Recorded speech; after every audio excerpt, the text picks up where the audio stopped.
Hello Abdul Ali ভাই, কি অবস্থা? ভালো আছেন? ভালোই। আপনার ব্যবসা কিরকম চলে? ভালোই। আপনি কিসের ব্যবসা করেন? এটা ফুচকার ব্যবসা। ফুচকা কি স্কুলের ছাত্রছাত্রীরা খায় না?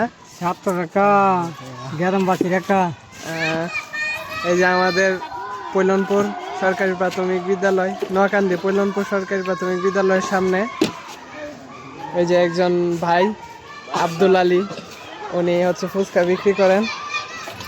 ওনার ফুচকা আসলে আমিও অনেক খাইছি, মজা আছে। বানান একটা দেখি, সুন্দর করে বানান, মশলা টশলা দিয়া। ভালো। জালার